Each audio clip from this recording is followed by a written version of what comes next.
Good morning, good afternoon, or good evening, depending upon where you are in the world, and welcome to today's webinar, Accelerating Edge Computing with FPGAs, brought to you by Tech Online, Efinix, and broadcast by AspenCore. I'm Chris Keach, and I'll be your moderator today. We have just a few brief announcements before we begin. First, the slides will advance automatically throughout the event. You may also download a copy of the slides by clicking on the green folder icon located at the bottom of your screen. You can participate in our Q&A session by asking questions at any time during this webinar. Just type your question into the Q&A text area located to the right of the presentation window and then click the Submit button. Please note that we'll try to get to as many questions as we can in the time that we have left. However, if we're unable to get to your question today, someone will get back to you after the program is over. Also at this time, we recommend that you disable your computer's pop-up blockers. This will allow the slides to advance automatically throughout the event. And at the end of the webinar, we will ask you to complete our feedback form. Your feedback will provide us with valuable information on how we can improve future events.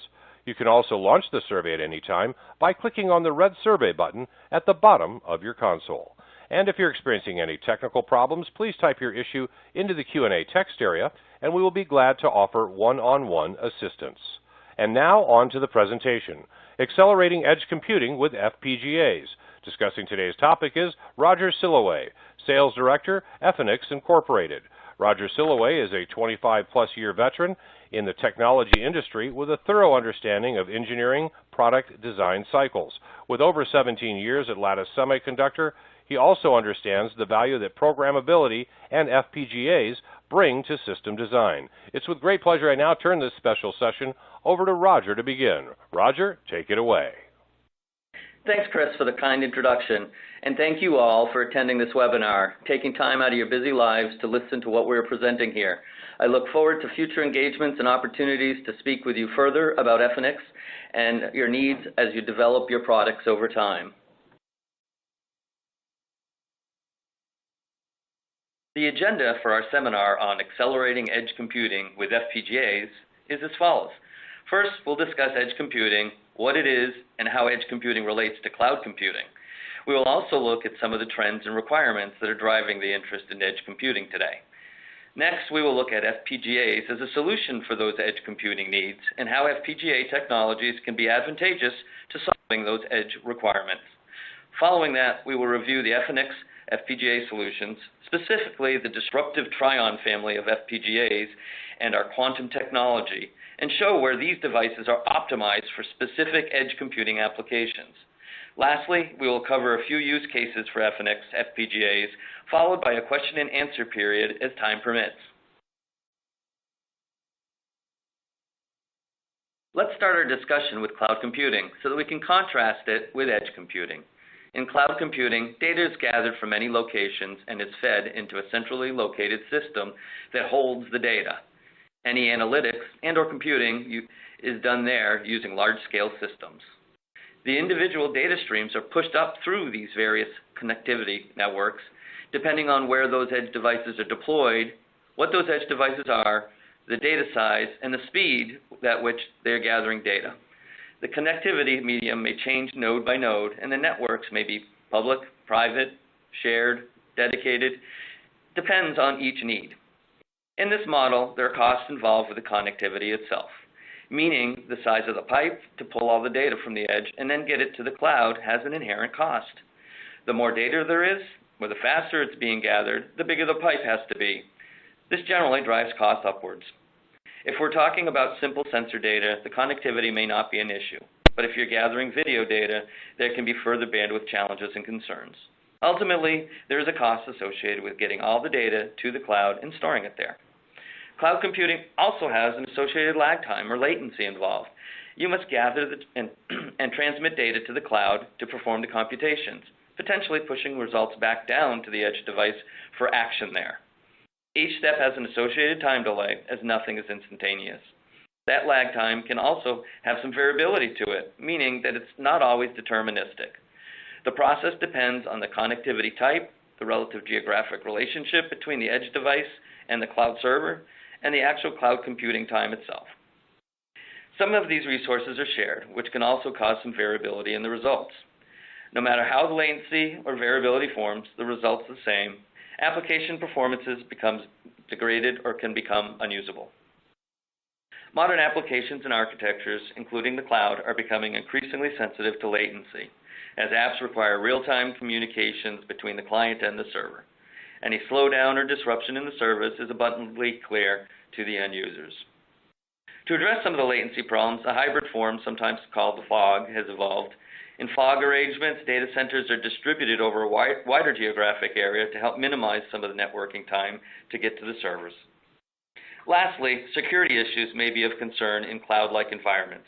All the data is transferred from that edge device to the cloud and is resident there, opening up potential for access to that data.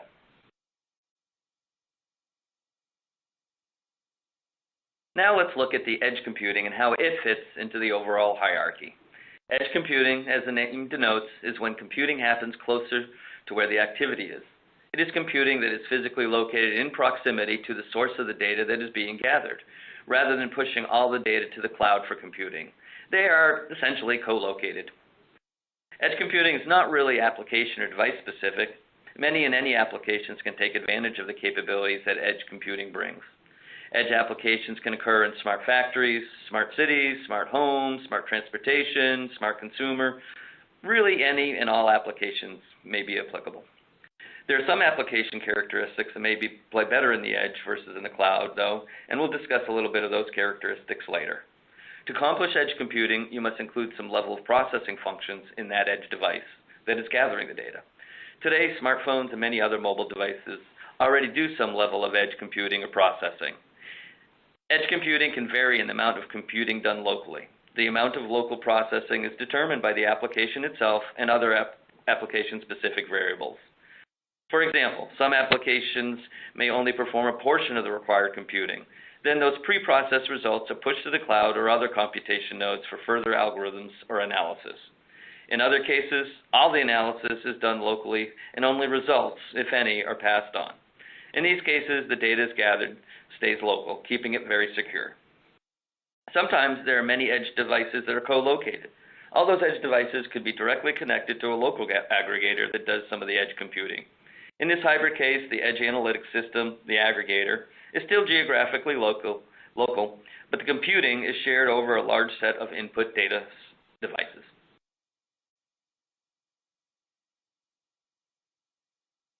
Here's a simplified look at what we've been talking about in a pictorial form.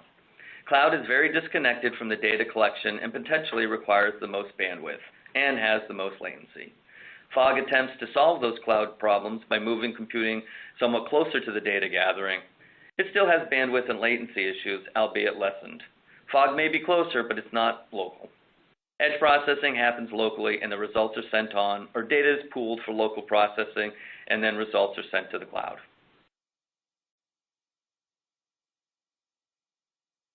As this chart shows, the need to do more local edge processing is growing, and this explosion appears to be a global market trend. Insights from marketsandmarkets.com shows that all markets are tracking growth for the edge for the next 5 years in all geographic locations, including Latin America, Mideast, Africa, and especially for the existing large markets like North America, Asia Pacific, and Europe.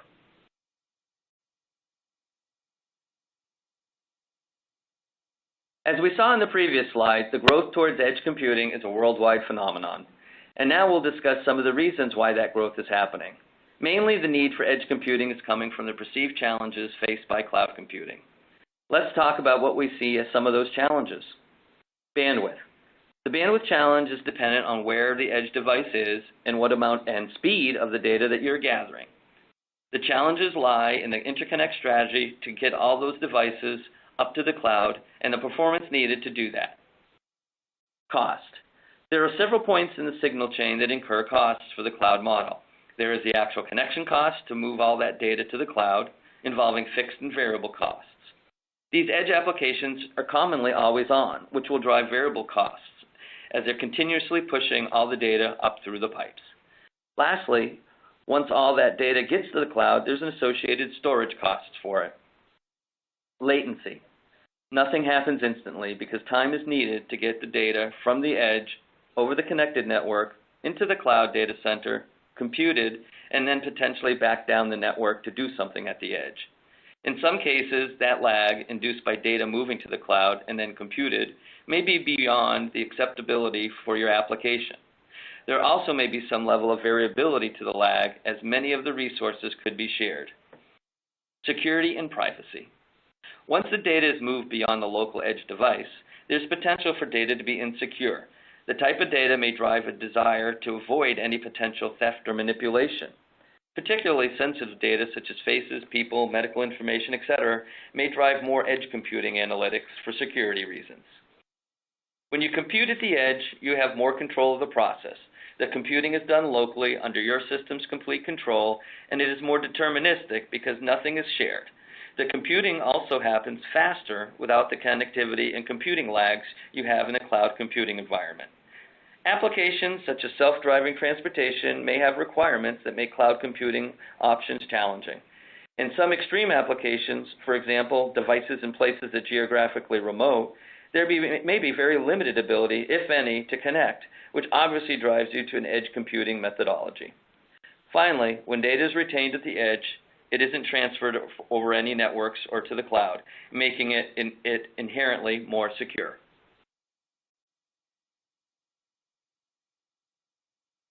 As we've mentioned earlier, the needs at the edge are very diverse. As you look at this graphic, examples to the left involve lower amounts of data and potentially large installed bases. Maybe you're gathering simple data from sensors, potentially environmental, status, geographic, timestamps, and applications such as smart metering, asset management, and beyond. As you move to the right, complexity, bandwidth, and criticality increase. Additionally, large data sets and requirements for decreased latency, high availability, and more time-sensitive real-time results also increase. Each application has its own unique requirement that needs to be assessed to decide where and what level of processing is needed. Applications for real-time automation control, smart grid, AVVR, drones, health management, and fleet management differ greatly from each other, but all have needs in some form for edge computing and will be part of the future growth worldwide that we showed earlier. With so many diverse real-time applications, having a computer architecture equally as diverse and scalable becomes a necessity, driving the need for hardware acceleration versus pure software.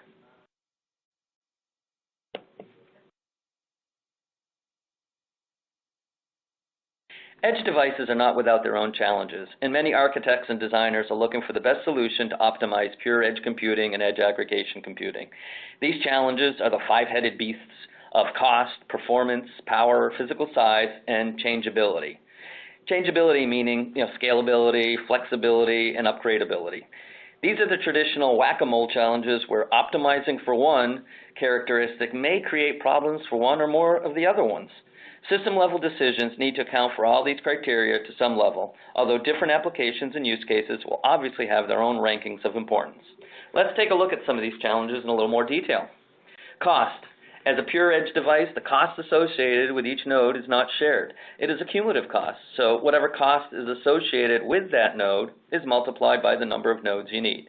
Volume for IoT devices can be quite large, and there is a linear total deployment cost that is dependent on the cost of the individual edge devices. Decisions on the next indices can also have effect on the overall cost of each of the nodes too, and we'll talk a little bit about that.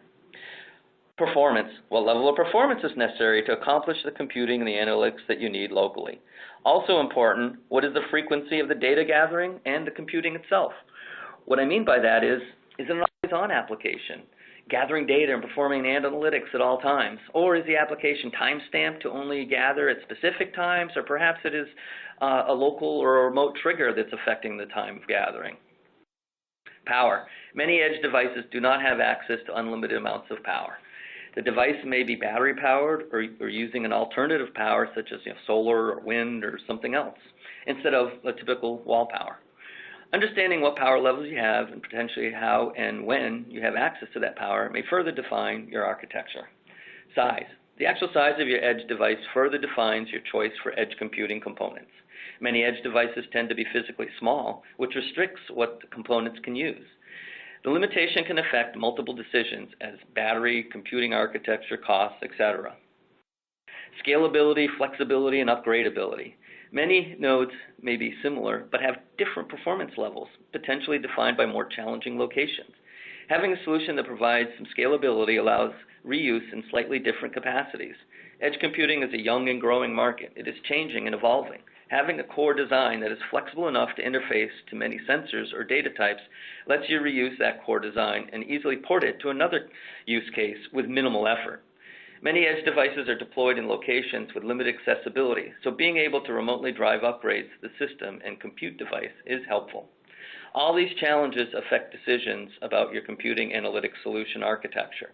Differing priorities can create hybrid approaches where local aggregators may interface to more basic edge devices and the aggregators doing the computing.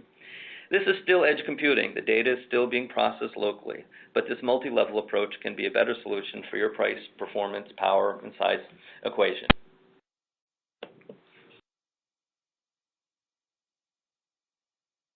Now that we've gone into depth on the challenges facing edge computing, let's take a look at how field programmable gate arrays, or FPGAs, can help alleviate the problems and help meet the system requirements you need. While not all FPGAs families have the characteristics required for your use cases, FPGAs do offer a great place to look for a solution, and you just need to understand the differences in how companies have architected their products for specific use cases. Not all FPGA vendors are the same, and not all families within a vendor are the same. As the name states, FPGAs, field programmable gate arrays, are themselves programmable. Moreover, you can change the programming at any time, even after production. This feature gives you the ability to update and change systems in the field after you deploy them. Most FPGA vendors group FPGAs into families of related devices that are generally footprint compatible with a common package. This flexibility means you can choose a larger device for your original design and debug, and then you can switch to the smaller device that still meets your requirements for the end development and production. With this capability, you can trade off performance, power, costs for different systems or boards. FPGAs are very configurable in how they interconnect with other devices on the board or in the system. Although not specifically the need of every system, one of the most popular FPGA capabilities is the ability to connect to virtually any device. Edge computing is in its early stages right now, so the ability to interconnect to anything you might need is an important system-level attribute to reuse your core design. FPGA IOs are highly configurable to many IO standards and can add some level of bridging. That flexibility would be difficult, if not impossible, to do with other processor engines or dedicated ASSPs. In addition to the fact that keeping most of the data at the edge by processing it there, you can use the flexibility of FPGA to build up functions that could be used to further secure any of the data that is being pushed to the cloud. As mentioned before, FPGAs are blank pages, and you can use them to create any function that you need in addition to the edge processing capability.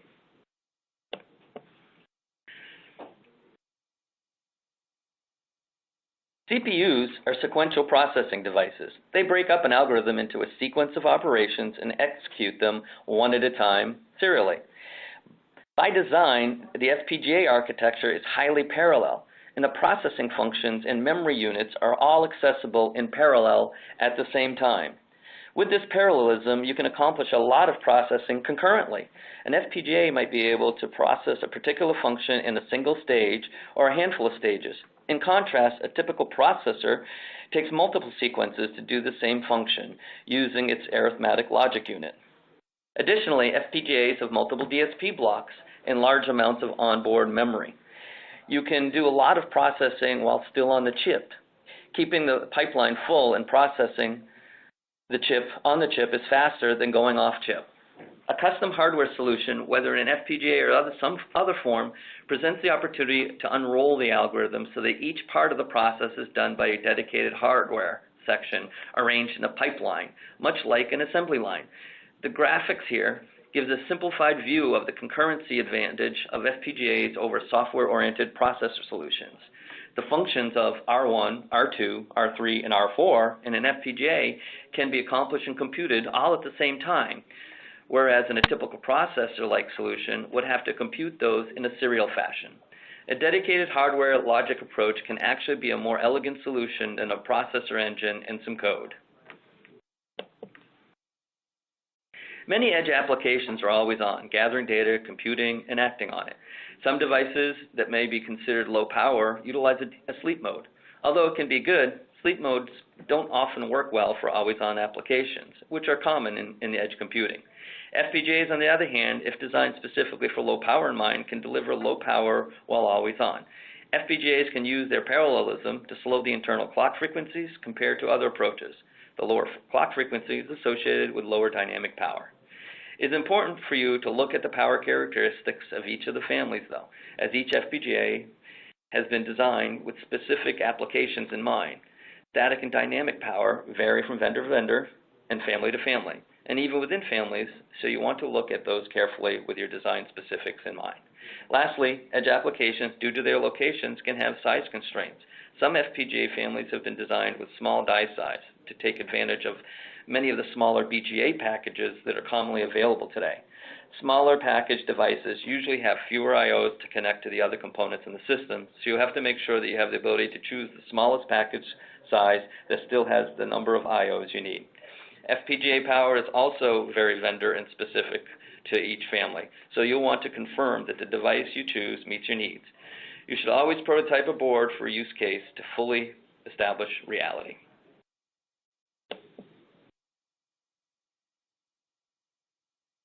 Let's look at a few ways that FPGAs can accelerate edge computing. Much of the edge computing analytics has to do with vision systems. Be it with the detection of specific patterns or sequences or actions, vision systems are a big driver in the analytics world. These applications can span industrial, consumer, surveillance, and automotive markets.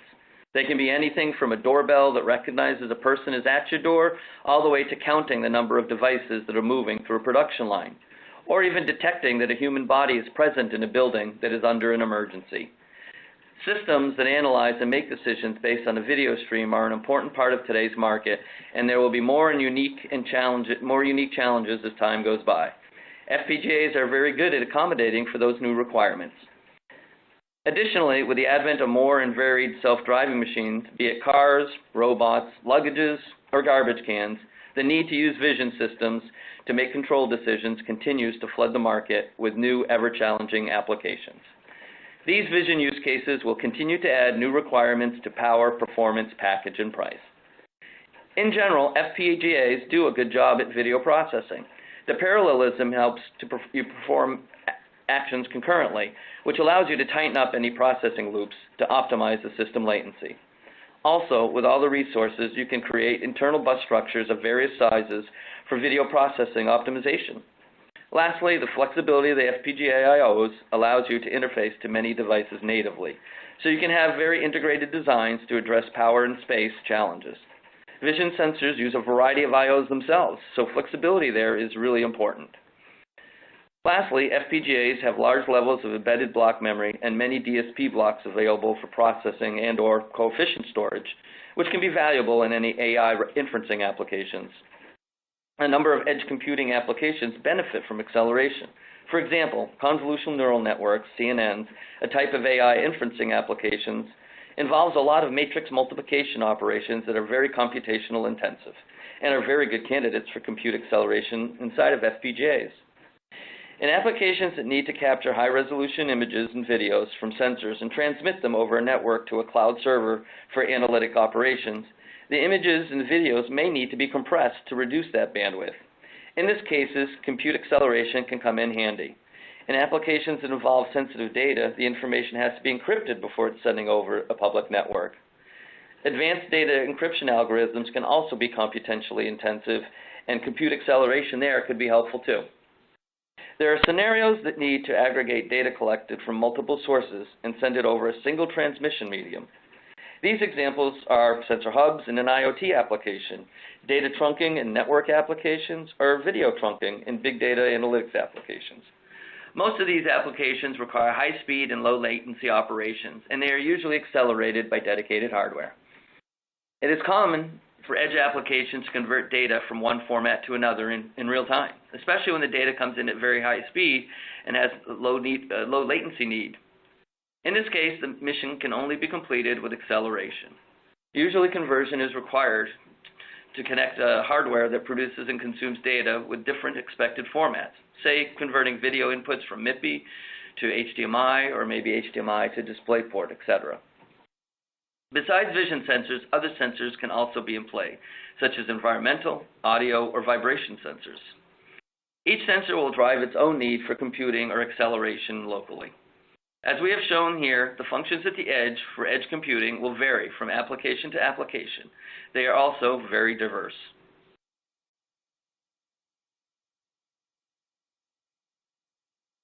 Now we've talked generally about the advantage of FPGAs in edge computing.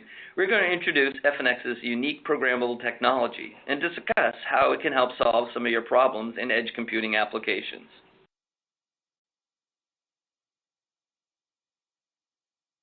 Trion is the family name for our low-power, small form factor, volume-driven FPGAs, and is the main focus for our conversations today. The Trion family's disruptive technology comes from its unique architecture called Quantum. Our quantum technology gives our devices much of their unique disruptiveness and capabilities in the marketplace. On the other end of the spectrum, our embedded FPGAs, or eFPGAs, allows customers to use quantum technology in their own custom ASIC development environment, with Quantum being an IP block available to place in their designs. Similarly, our ASIC flow allows us to take customer-specific functions and harden them to further drive costs and power out of those system-on-a-chip solutions, while retaining the quantum technology portion for the value of the parallel processing. Lastly on this slide, Affinity is the name of our software development environment for all our solutions.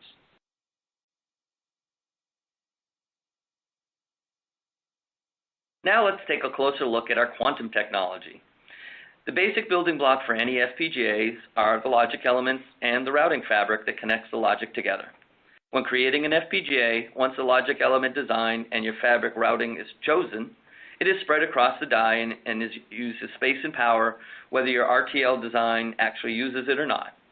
In a coarse-grained FPGA architecture, most designs utilize only a small fraction of the available functionality in the logic elements and the routing switches. So much of that extra functionality that has taken up space and power may be wasted. In the Efinix quantum architecture, we have a unique fine-grained logic element called our Exchangeable Logic and Routing Cell, or XLR. This unique logic element is not only capable of creating logical functions necessary for your design, it can also be utilized as routing itself. Leveraging this unique capability, our Affinity tool delivers results that alleviate congestion issues and obtain much higher utilization than traditional FPGAs, while still producing the performance needed for the mid-range cost-optimized families. With this approach, we can save on metallization layers, which helps drive the small logic design, which is a big advantage in the power performance area over traditional FPGAs. This architecture also allows us flexibility and scalability and quick time to production as we move to future and different silicon processes, or even derivatives addressing different market needs. If you look at the size of the Trion devices already, as a startup, we offer up to 200,000 logic elements. Our devices are already larger than some of the traditional FPGA providers today. Furthermore, we have modeled the quantum architecture to scale to over 1 million logic elements without having to change the underlying architecture itself. So this allows us to be able to migrate to future geometry nodes relatively quickly. Already in an embedded FPGA scenario, we have the quantum architecture working at 10 nanometers today. When compared to other competitive mid-range solutions, we surpass performance and utilization indices of those families while delivering industry-leading power numbers. These are important features that are the determining factor for the success or failure of a design using anyone's FPGA. The XLR element in the quantum technology gives us great flexibility and scalability, allowing better utilization and lowering the complexity of the design. Due to this flexibility, you can accomplish your design requirements more easily with better power, and we can port that same architecture to other platforms very quickly. Hotspots in the designs, places where congestion might affect timing, can be alleviated by using the XLR cells as routing instead of logic. During compilation, the Affinity software tool dynamically decides whether to use the XLR cell as routing or logic, and it optimizes the silicon resources specifically for the characteristics of your design and for each design after that. In other architectures, you may need to move to the next bigger family member when utilizations hit somewhere in the 60 to 70%, With the quantum architecture, you can actually utilize the amount of logic defined for that family member. You get what you pay for. The small die as a result of the quantum architecture drives low power, small footprint, priced optimized solutions, all items we spoke of previously as important for edge processing applications.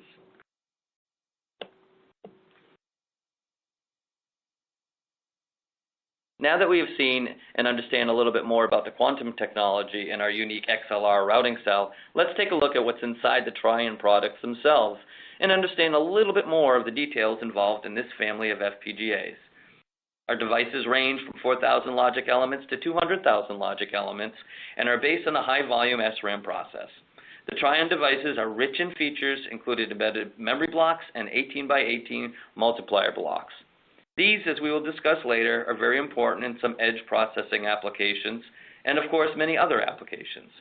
Additionally, the smaller Trion family members have an optional mask that you can eliminate the configuration device. This would help you save space and cost of that device. We also have integrated some very key hard block functions inside of some of the Trion family members that are ideal for edge applications. These hardened blocks offer great camera sensor interfacing with multiple MIPI CSI 2 blocks with enough logic to accomplish image processing inside of the device. We also have a hardened DDR DRAM controller in some of the devices for interfacing to maybe a frame buffer or some other system memory. Hardening of these blocks allows us to reach performance levels typically only available on much higher-end FPGAs. Those higher-end FPGAs, though, would drive much higher power, cost, and physically larger devices than what we offer in the Trion devices. Additionally, our Trion family has been very successful in many industrial power and LED controller applications. Our low power and small packages are also very applicable to any IoT applications and edge applications across those markets and segments. We have a broad market FPGA offering meeting many needs for the industrial, comms, consumer markets, and various applications in addition to the edge computing that we're discussing today. The MIPI Group is an industry standard organization that defines the interconnects needed for high-volume handset applications. DPHY CSI-2 is one of the most popular in the collection of MIPI-defined standards. CSI stands for Camera Serial Interface and is most likely the interface to the camera on your cell phone that's in your pocket. With so many of these camera sensors available today at such low cost, many embedded customers are using these same camera devices in their designs. The simple challenge lies in the fact that most processors for the embedded world don't have a CSI port on them. This initiates a need for a bridge with enough logic to do some processing and manipulation to connect the camera sensor to the device of your choice. This is where Efinix FPGAs can help out. As you can see, these devices can support the DPHY specification at up to 1.5 gigabits per second with 4 channels. And additionally, the DDR DRAM interface is at over a gigabits per second performance. This is leading performance for a mid-range cost FPGA. We support CSI specification for 1, 2, 4 lanes at that 1.5 gigabits per second I spoke of, and depending on the package, either a by 16 DDR interface or a by 32-bit DDR interface is available. MIPI CSI specific devices will have minimally of 2 of these hardened MIPI CSI ports, with larger devices having 3 of them. In all, the CSI devices, you can use both the RX, the receive, and the TX, the transmit side, simultaneously. It is not a pass-through device. All 4 channels can be accessed at the same time.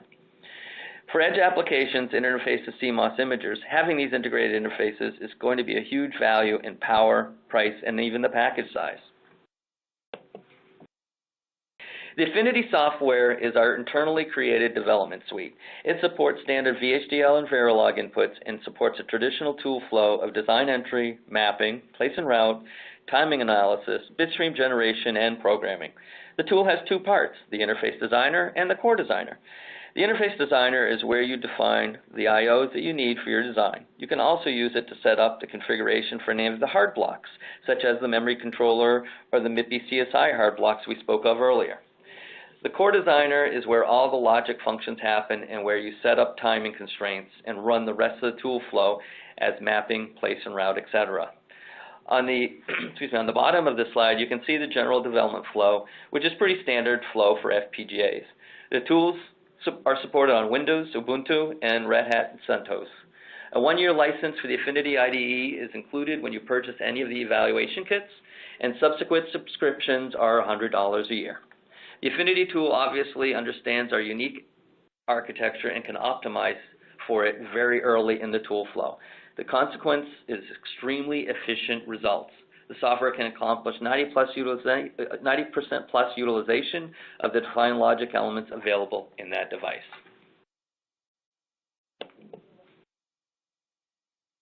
Now let's talk about some use cases or design examples.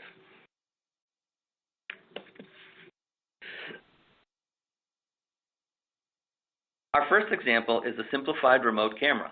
One or more cameras are collecting data, and the Trion device aggregates and processes the image with functions such as debayering, color space conversion, etc., and then is available for display potentially.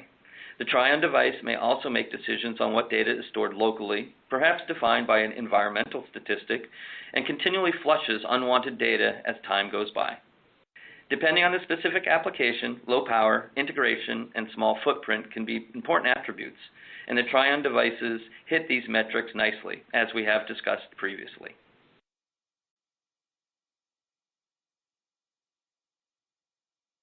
This next use case is a more complicated intelligent camera with multiple MIPI CSI sensors.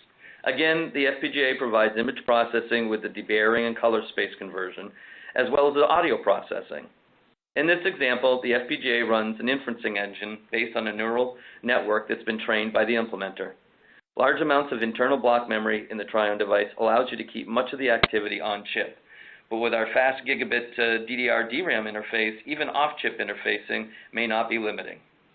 Additionally, the multiplier-rich architectures will add to our advantage of performance, power, and area.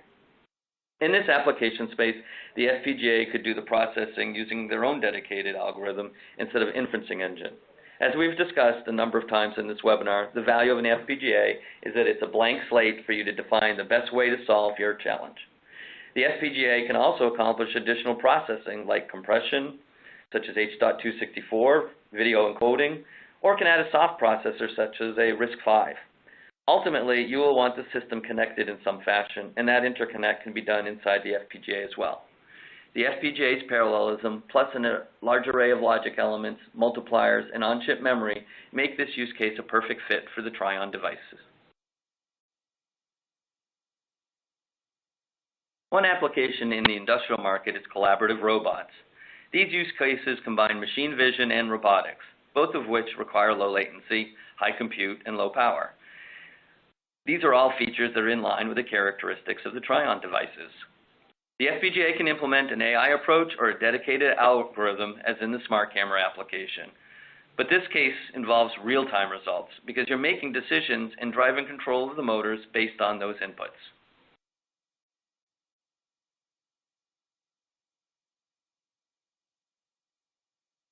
Here's another example.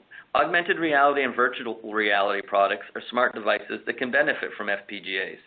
In addition to the camera interfacing functions, FPGAs could be used in the handsets, interfacing to the many sensors and interpreting motion, acceleration, positioning. Beyond entertainment, this application can be useful for remote assistance and knowledge sharing. In these and similar applications, the performance advantage of Trion is key. Additionally, driving factors are Trion's FPGA's small size and the power. Our hardened MIPI CSI functionality helps reduce power, and Trion FPGAs have the smaller chip area compared to other solutions.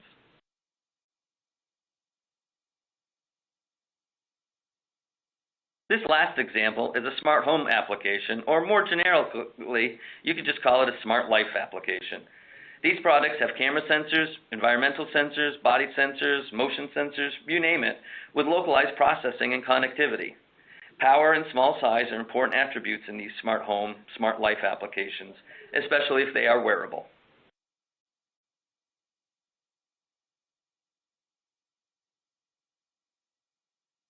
This slide shows you an example design using our MIPI CSI evaluation kit. We have several different kits available for you to use depending on what you're trying to do. This specific board is based on our Tryon T20 device and is intended to evaluate the MIPI CSI functionality, rather than as a general purpose board. The MIPI CSI interfaces, transmit and receive, are brought out to dedicated high-speed connectors for interrupt purposes. We provide daughter cards for connecting to Raspberry Pi camera modules, Raspberry Pi boards themselves, and other vision sensors from Sony, OmniVision, and Leopard Imaging. We also give you the pinouts and the connector specifics so you can easily create your own daughter cards to connect to whatever you would like. Subsequent evaluation kits from Efinix will support the same connector, so you have migration safety so that whatever you create now will work with all our evaluation kits as the larger ones come out. In this very simple demonstration, we use the Raspberry Pi camera modules as inputs to the T20 device on the board and output to the CSI input port of the Raspberry Pi boards themselves. Those Pis then drive the displays. With a push button on the board, we switch the inputs internally to the device so the displays show the image from the opposite camera. We also have included a push button that activates a basic sorbo filter, an edge detector, to demonstrate inline image processing. While this is a simplistic demonstration, this board is a starting point that you can use to get familiar with our Tryon FPGA family and prove out your edge processing applications. Demonstration kits for other devices, capabilities, and usages are also available. These kits are all stocked on DigiKey, as are the devices themselves.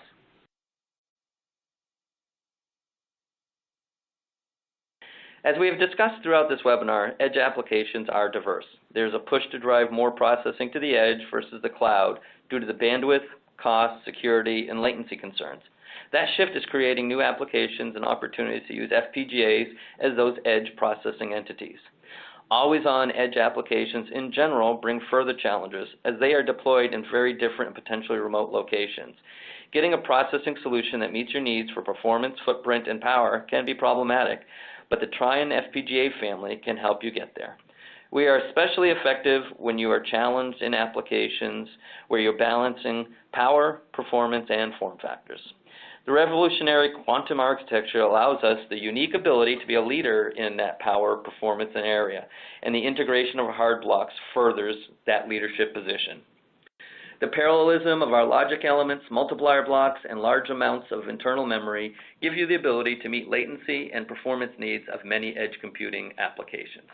Finally, we have development kits available to test out your next generation edge computing algorithms in our Tryon devices today. Thank you to all of you that attended today's webinar. I hope this has brought you insight into the trends in the edge-driven computing and look forward to speaking with you further about your next generation designs. I would also like to thank our hosts for helping us out through this presentation. Now we're off to the questions, I believe. So now we're back to Chris.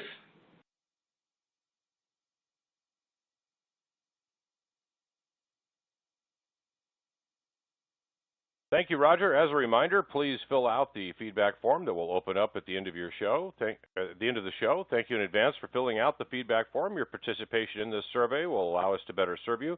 We're now going to move on to the question and answer portion of our event. As a reminder, to participate in our Q&A session, just type your question into the text box located to the right of the presentation window, or click on the Q&A icon located at the bottom of your screen, and then click the submit button. We're going to try to get to, again, as many questions as we can in the time that we have left. If we're unable to get to your individual question today, someone will get back to you after the program is over. So let's get started with our first question here. Looks like we've got several coming in. And our first question is, how do I go about getting tools for your Tryon family, and what are the costs? Hey, Chris, it's Roger. I can take this one. So again, the tools, there's a couple ways that one can get the tools. If somebody were to buy a development kit, the kit will include a 1 year's license for the tool. The tool will still work beyond that 1 year, but that gives you the subscription license gives you continued access to get updates throughout that year. So purchasing a development kit gets you that, and then if you want after that first year to continue to receive the updates, the subscription for another subsequent year is $100. All those development kits are all available up on DigiKey, so you can purchase them there also. All right, thank you, Roger. We've got a question now for Albert. Albert, you don't mention any kind of processor support. I see other FPGA vendors have embedded hard processors so I can build a system on a chip. Do you have plans for embedded processors, and if not, what is your thought process? Right. Besides that, and Texas, the only other certainty in the world is that if you select a processor, it will be the wrong one. So we chose not to burden every application with a wrong processor, but to work with our third-party ecosystem to make soft processors available. So that allows single chip solution where appropriate, but also allow designers to make their own selection between microcontroller or real-time processor or virtualized application processor, etc. All right, thank you, Albert. And just my mistake here, Albert Tai is the Director of Application Engineering at Efinix, and he's joining us for the Q&A. We'll move on to another question here. This one says, the applications you mentioned have some pretty extreme environmental constraints. So I'm thinking in particular of automotive and industrial applications. Are your devices automotive qualified, and if not, what is the roadmap to achieve that? I'll grab that one. So as far as automotive qual today, we do not have automotive qual devices at this time. Obviously, we do have industrial and commercial temp devices. We are in the process of going forward with an automotive solution, but we're not there yet. It takes a while for us to get enough data on the fabs to be able to get an approval in the automotive process, so that's just going to take some time. And then our fab partners are automotive qual, so it is definitely something that we look to support going forward in time. All right, thank you, Roger. I've got another question here. This one's for Albert. Albert, I've heard people talking about lots of NVIDIA's GPUs being used for AI. Here we are talking about low-power devices. I don't understand. Well, not to put an apple pie discussion on training and inference.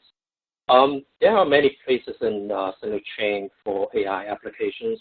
Where the GPU's place is really at a different place than where we see ourselves. We are focusing on edge applications. The power, size, the cost points are more major driving factors. In the case of GPUs, they are primarily more cloud applications or solutions, potentially working on training rather than inferencing.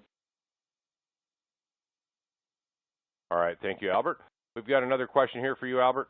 It says, need a JTAG pod like other X vendor, and can JTAG be used for debugging, for example, toggle I/O pins, etc.?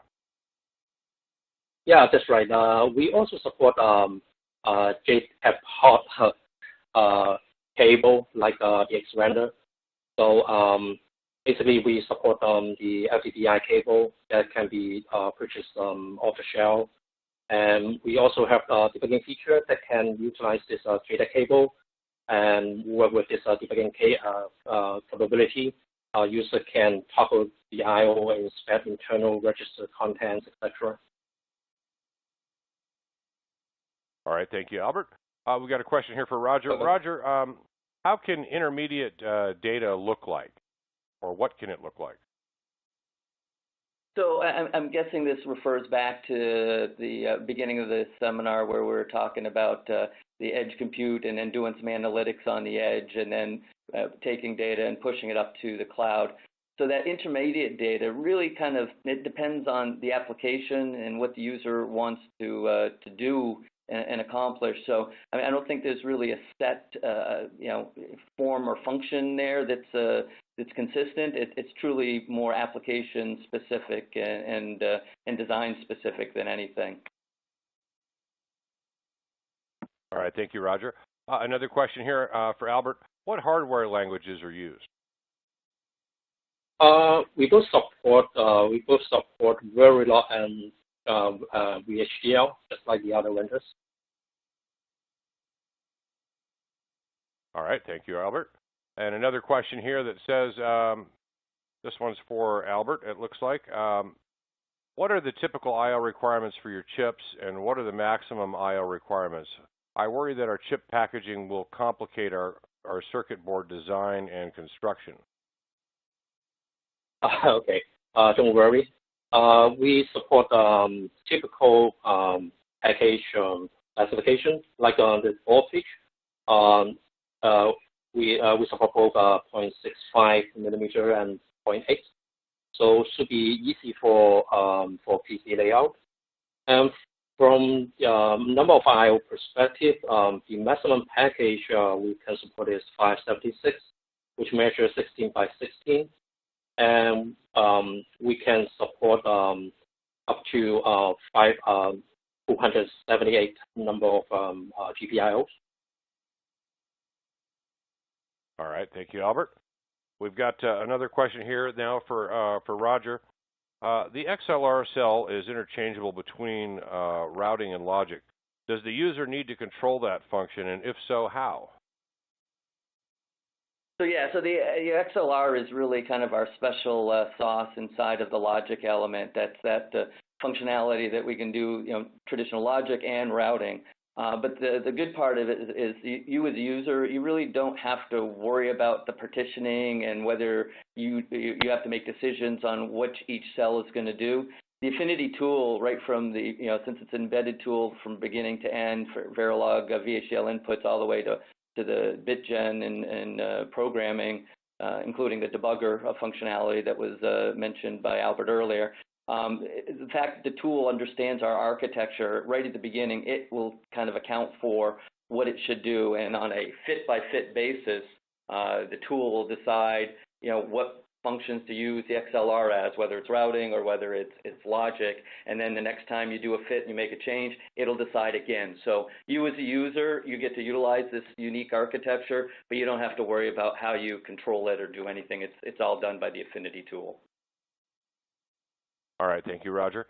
Another question here. This one's for Albert. What is the use case of a 2 to 3 MIPI camera input? All right.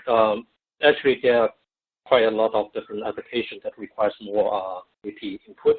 For example, in 3D vision, we require one stereo or off sensor for depth info, while 1 to 2 camera for RGB. And 2 to 3 camera also important for 100 degrees wider angle view, or potentially alternative view to capture more view, but not stitched together. Also can have similar view with different exposure. Right, All right, thank you, Albert. To name a few. Right. Yeah.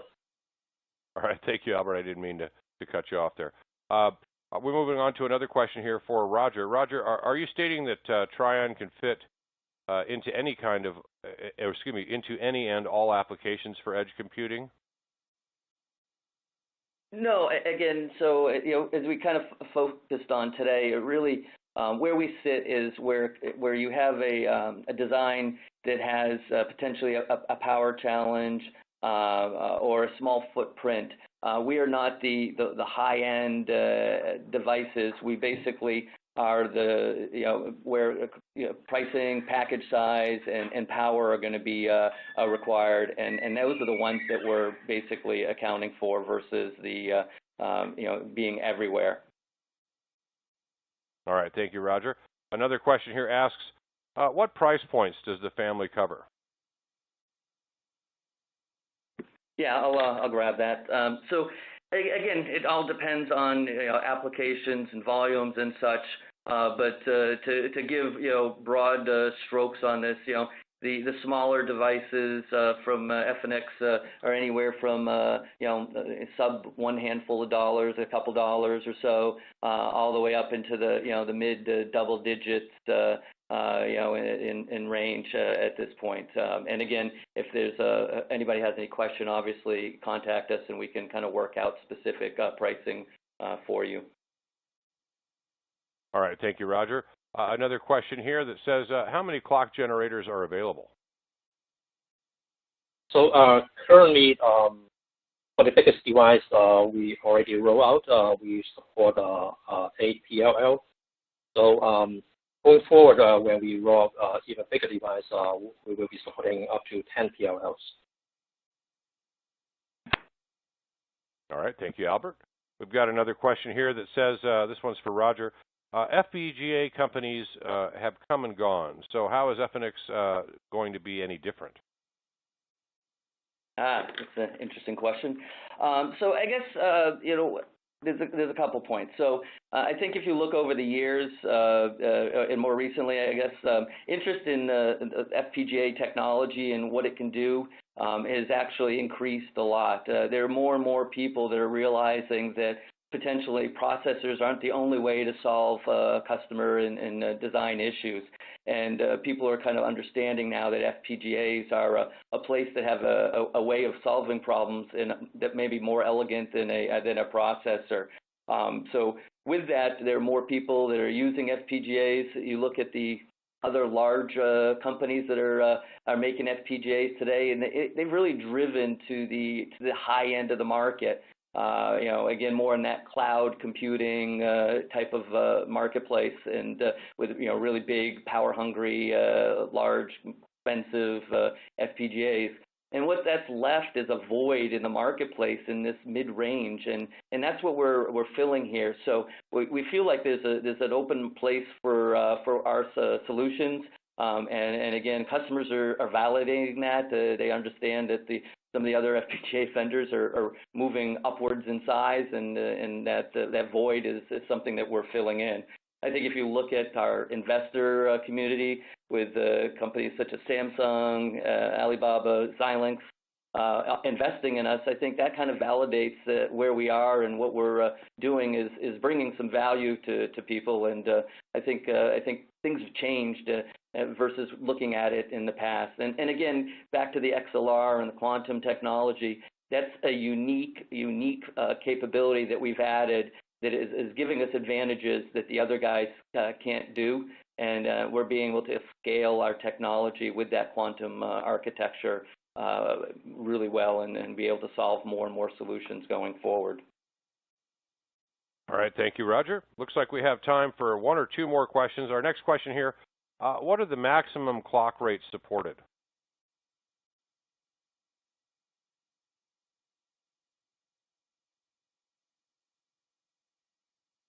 Albert, do you want to grab that one? Yeah, I can get this one. So depends on the type of I/O you are using. So for example, for LVDS, we can support up to 800 megahertz. And for MIPI, we can support up to 1.5 gigahertz. And as PLLs is concerned, it can support up to 200 megahertz input frequency and up to 500 megahertz output frequency. All right, thank you, Albert. Looks like we have time for just one last question here. Albert, this one's for you. Is Trion, or does Trion have an embedded processor solution? Yes, we do. We have royalty-free RISC-V embedded processor solution. So that's the one that we have now, and we are considering to include ARM in the future as well. All right, well, thank you, Albert. That looks like all the time that we do have for questions for today, so I'd like to thank Roger and Albert for a great Q&A session and presentation. And for more information related to today's webinar, please visit any of the resource links available in the green folder icon at the bottom of your screen. Within the next 24 hours, you will receive a personalized follow-up email with details and a link to today's presentation on demand. Once again, if we did not get to your individual questions, someone will get back to you after the program is over. And we'd like to thank you for attending today's webinar, Accelerating Edge Computing with FPGAs, brought to you by Tech Online and Efinix. This webinar is copyright 2020 by AspenCore. The presentation materials are owned by or copyright by Tech Online and Efinix, and the individual speakers are solely responsible for their content and opinions. On behalf of our guests and Efinix, I'm Chris Keach. Once again, we'd like to thank you for joining us, and we hope you have a great day.